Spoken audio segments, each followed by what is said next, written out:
Hey guys, welcome to Blue Bridge. And where Arsenal have failed, Chelsea have done it. Because Chelsea are through to yet another European final. And so, after their 2-1 victory over Djurgarden's, and it was our youth team who did it. So welcome to Chelsea 1, Djurgarden's 0.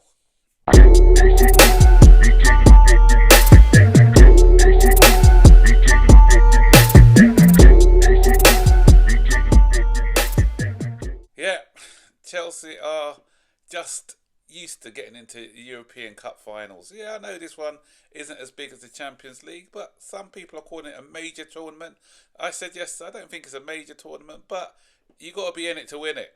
And what was more impressive, it was won by our academy. So really, Chelsea Academy won Djurgarden 0 because we had 7 academy players who featured throughout the game today. Some who've been at the club a bit longer, some who just starting out in their career. So I think we had Reece James who played, Trevor Chalobah who's played, Achampong played, Tyreek George played. We had Antwi who came on. We had Reggie Walsh and we had Mweke. So seven players from our academy who played in this game.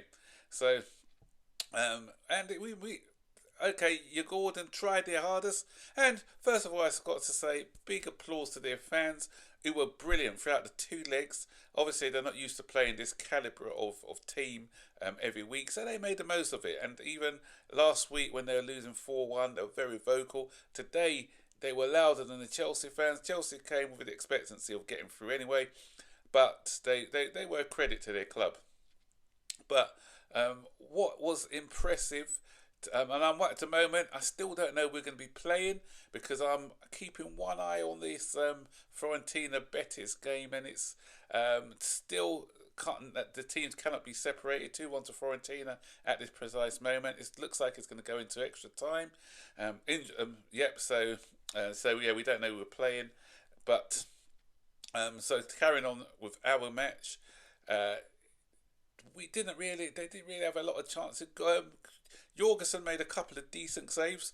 One of them was offside anyway. He wasn't to know, but they created 2 or 3 chances against us. But again, we kept up our run. That's 5 in a row now. I think we've won, and we were quite comfortable in this game. So I just want to, first of all, let's talk about the goals. I want to concentrate on some of the academy players who played. The goal, brilliant ball by Tyreek George. Did I say Fanini before? Yeah, Tyreek George, brilliant ball by him.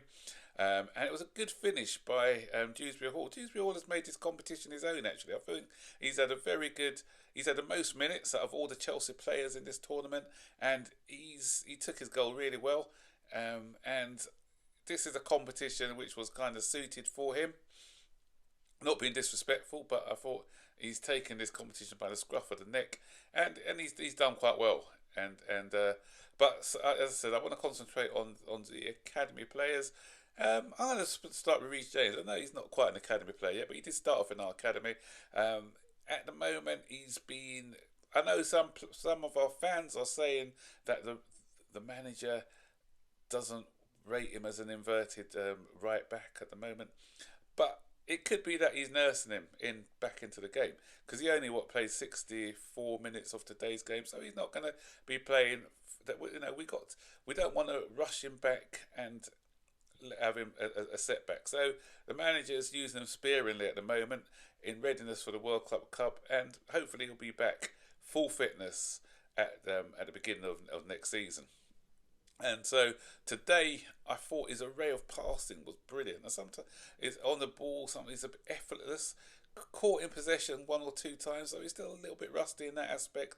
But the passing is superb. So, and obviously he was the captain out there today. So, Reggie Walsh, I think he's 16. You wouldn't think he's 16. He looks so mature. He's demanding the ball.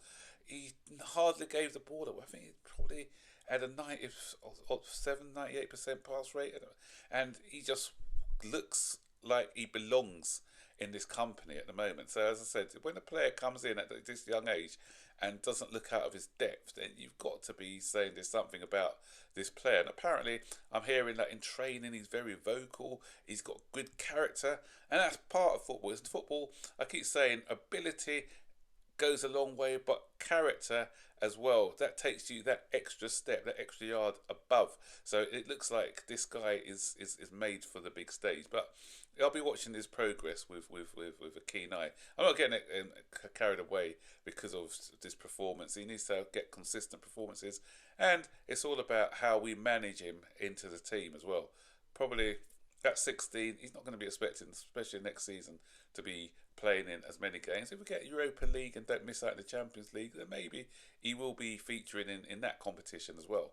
But if we're playing in the Champions League, it's going to be a bit more difficult for him to get minutes. So yeah, I'm watching to see how his career develops. But I thought that Achampong, he belongs. He's another one who belongs. This guy, he plays so many positions and he looks comfortable in all the positions. Today he started off at the left back, then he moved into the midfield in the second half. And this guy, he's just somebody who is positive with the ball.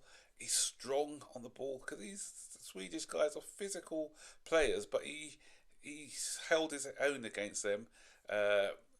Obviously, he's still young. He's got a bit of improving to do. There was a chance, I think Reggie Walsh passed it to him. Was it no? Antwi, sorry. And then he was a bit rash with the shot, but that's gonna come. But he takes up some intelligent positions as well. So this guy, as I said, I think he's actually somebody who can fit into the first team setup like a glove. So props to him. Then we had, I'm trying to think who else played today. I've mentioned Reddy Walsh, I've mentioned Reece James, and yeah, George. George again, another guy what great assist, as I said before, for the goal.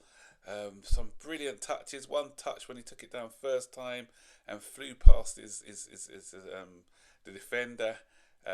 He had an opportunity where he just got in front of his defender. He missed timed the header. Could have scored. A few bits of good skill, but still a little bit rash in front of goal. But again, he's somebody who's got bags and bags of confidence, always trying to do something positive with the ball, and he's had a good tournament all in all. So I hope he can get minutes in the final. I know it's going to be a difficult final, whoever we play, but I hope he can get some minutes in the final because he's played a lot of games in this competition. And Shalabar came on second half sub. We know what Shalabar's about. He was steady. And Antwi, I thought was really good with his cameo performance. And what I loved is that we played Djurgarden, who is a Swedish side from Stockholm, and Antwi is actually born in Stockholm, so playing against a team from his homeland must have been great for him. He did one brilliant bit of skill where he nutmegged the defender, and I think he cut back to Achampong, where Achampong could have done better.